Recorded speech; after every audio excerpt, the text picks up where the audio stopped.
Hi everyone, it's Allie from Our Small Cape, and today I'm going to show you how to make a great edge with your garden with just a simple pair of gloves and a simple flat shovel. I love edging because I think it's one of the easiest ways that you can take your garden from nice to professional looking with really easy tools. You don't need to invest a lot of money here, but it's again a great return on your investment in terms of labor. It's not easy, but for the amount of effort and energy put in, you get a really professional looking result.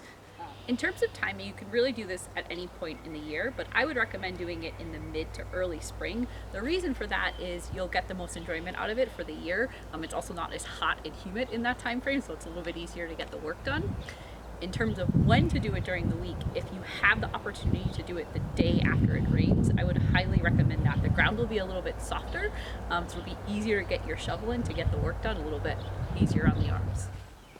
So the goal of edging is to make those really crisp, clean lines where your grass meets your mulch or whatever it is that you keep in your garden beds.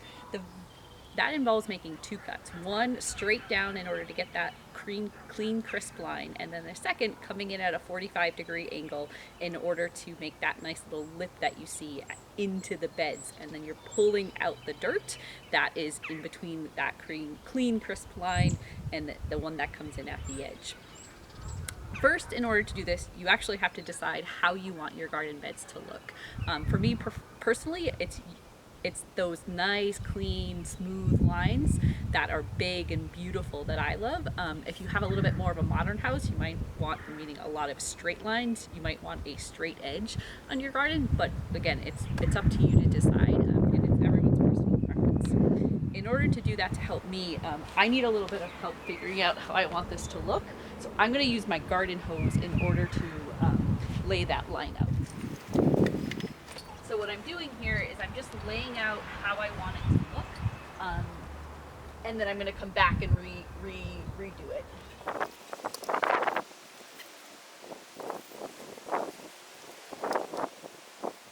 Now that I've got it laid out, I definitely want to make I definitely want to check out the view from different parts of the yard to make sure that I, again, have that desired look that I'm going for of those big, beautiful rolling edges.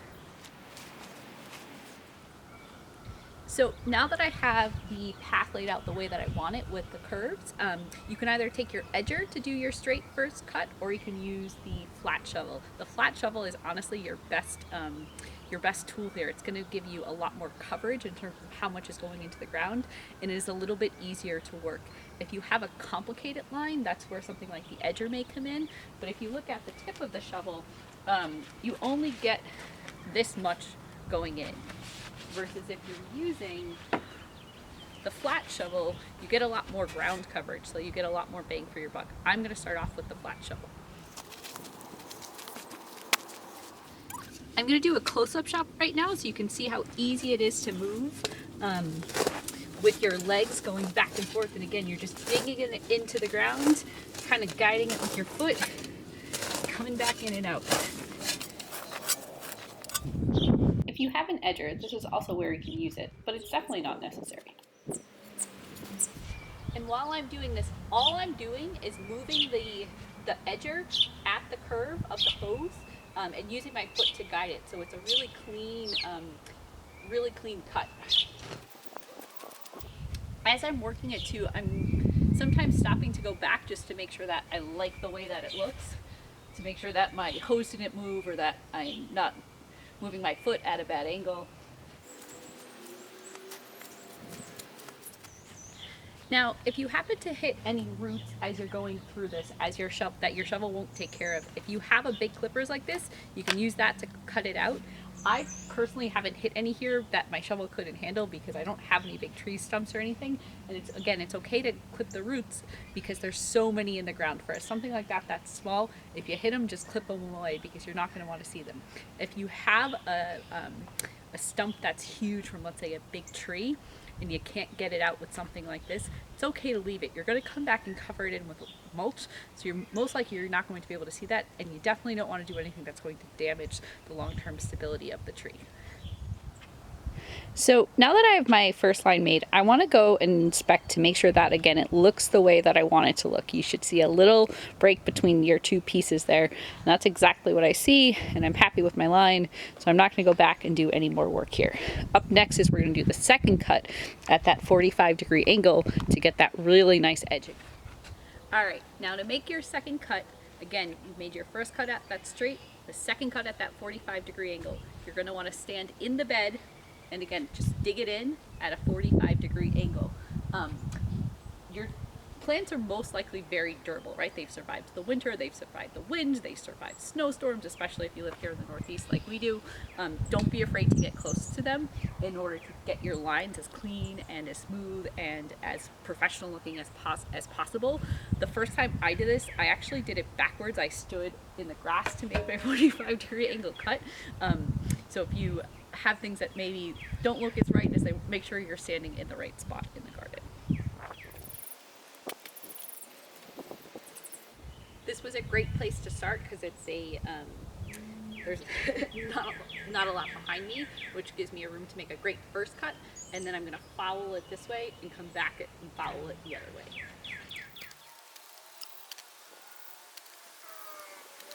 All right, so now I've got about half of this complete. I've got the 45-degree angle made. I've got the dirt pulled out. You can see there's, again, that nice angle as you get down there. And I'm gonna wait until it's all over to clean all of this up. And now I'm gonna start on the other side.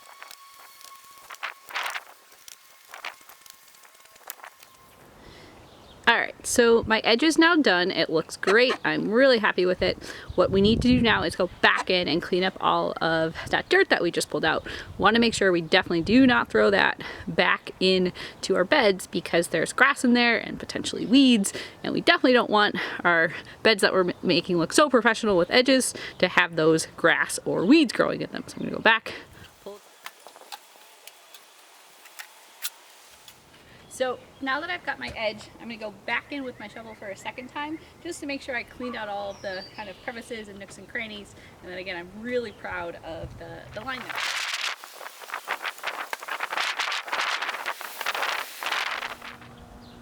All right, so final step here. Now that I've got my really great edge, really happy with how this came out, I've got to go back into the bed and pull out any of the grass or weeds that may be on the wrong side of the tracks here. So I'm just gonna go in and pull these out. You can do that with your gloves, and then you are finally done. All right, so we are now done with this project. I've got a nice crisp edge. I've pulled up all of the crabgrass that was inside of the bed where it shouldn't be.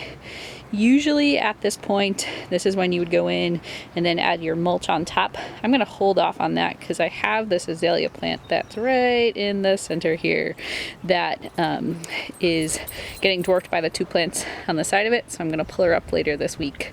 That's pretty much it. In terms of time commitment for this project, it took me less than an hour to do the edge, and then probably maybe another 45 minutes to pull up all the crabgrass because I did have a lot of it that was in where the garden bed was supposed to be. So for me, it was probably about an hour and a half all in, but if you're just doing some simple maintenance every year, it should probably only take you about 45 minutes, and I'm hoping that's what it takes me next year. That's it for now. Thank you so much.